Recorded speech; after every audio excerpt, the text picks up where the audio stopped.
नमस्कार जय जगन्नाथ। आज रेसिपी आपण मानक बहुत ही बढ़िया लगे जो भाया खरा हो निश्चिंत ये रेसिपीटा देखो पखाड़ बहुत ही बढ़िया रेसिपी। तो आपण मानक स्वागत कर देसी फूड कोर्ट ओडिशा को। तो मुझे नहीं कलरा पत्र तो मझे देखिए पोक थी से भलसे देखिकी कलरा पत्र को धोईकी ने मुझे कलरा पत्र को धोईकी आर पानी सब भलसे छाणी माने आगु छाणी रखिकी नहीं काटियापी आपड़ चाहिए पनिकी भी जमी शाग काटुंट काटिकी नहीं पारे। तो मुझे छुरी रे छोट छोट जमी शाग को काटती सेमती मुझे काटी नहीं। तो आपण मैंने कलरा पतर बरा बनाऊे तो आज बरा आपण मानक निश्चिंत अलग प्रकार टेस्ट दब आ बहुत ही स्वाद लगे पखाड़ सहित खावाई। आप गरम भात भी खाईपर कि पखाड़ बहुत ही बढ़िया लगे। तो कलरा पत्र को सब एमती काटी नहीं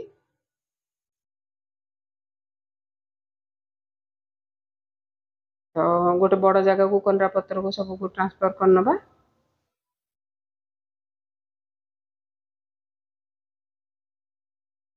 तो ये कलरा पत्र आम लुण ये मिसेबानी।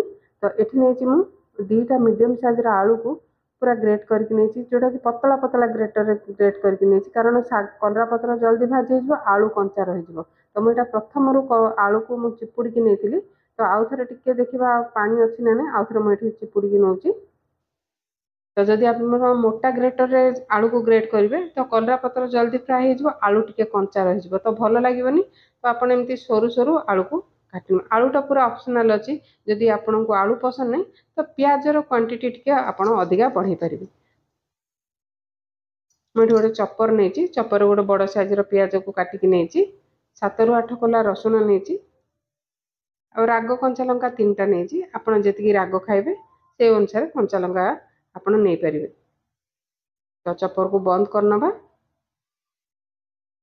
तो सबको भलसे चॉप करनबा आ काटिले टिके बड़ बड़ हम तो एमती आप चॉप करके पकातु तो बहुत ही टेस्टी बरा बनूची। ये भलसे चॉप हो सब छोट छोट साइज काटी रसुण कंचा लंका पियाज जदि आपको आलू पसंद नहीं तो ये आप चपर आउ पियाज आ गोटे बड़ साइज आड कर पारे। तो आज रेसिपी आपण मानक जदि टिके भी भल लगे तो गोटे वीडियो गोटे लाइक कर नियंतु आ चैनल को आप सब्सक्राइब करियो जमारू भूलिबेनी। आ रेसिपीटा केमती लगिला निश्चिंत कमेंट बॉक्स रे गोटे कमेंट करनेबे। तो मुझे कलरा पत्र बरा को चाहिए माने अरुआ चाउल नहीं अरुआ चाउल को भलसे भिजी जाइए भिजी गला परे आमे पूरा छाणिकी ये चाउलटा आम ग्राइंडर रे ऐड करवा। तो मुझे जमा पानी नहीं तो गोटे टमाटो देती तो टमाटो निश्चय ऐड करूँ बरा बहुत ही टेस्टी बनूची। तो ये स्वाद अनुसार लुण देदेबा। तो लुण आ टमाटर पानी रे ही चाउलटा ये बाटी हो। तो अधा चामच रू भी टिके कम ये मुझे हलदी गुंड तो ग्राइंड करनबा पानी आवश्यकता पड़ोनी। तो देखिए केते बहलिया कि चिकन रे बाटी हो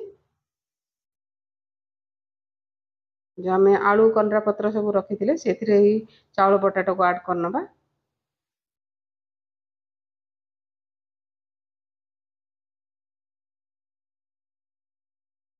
तो ये टेस्टी बनूची आपन को खाली सेमती आप बरा बन की खाई पारे।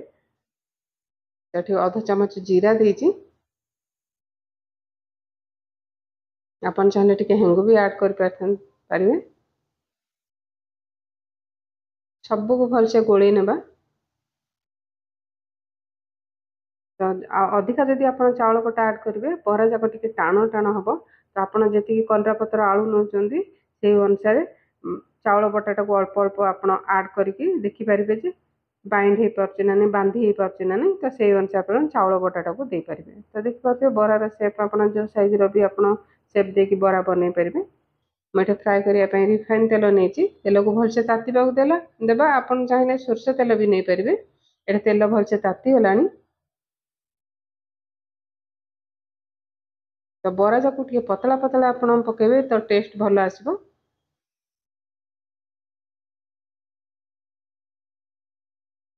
गैस रे मीडियम करनबा आ गोटे मिनिट छाड़ला पर देखि पाते मो उल्टेची।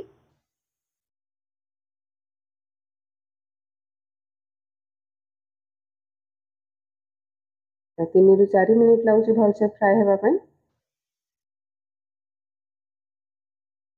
ये भलसे फ्राए हो गलानी आमर कलरा बरा तो बाहर करनबा।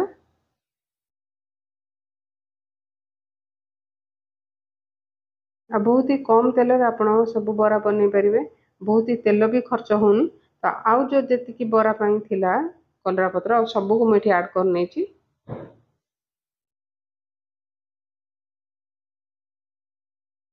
तो रेसिपीटा निश्चिंत ट्राए करूँ। आ रेसिपीटा आपंकर केमती बनता निश्चिंत कमेंट बॉक्स रे गोटे कमेंट करेंगे। आपण एमती बने कि पखाल सहित बरा को एंजॉय करते देखिपे आहरी भी तेल ये बड़ी बहुत ही कम तेल रे सब बरा ये मुझे छाणी दे भाजी नहीं। तो बाहर करनबा आ एंजॉय करंतु। आपनको रेसिपीटा जदि भल लगा लाइक शेयर सब्सक्राइब करने को जमारू भूलिबेनी।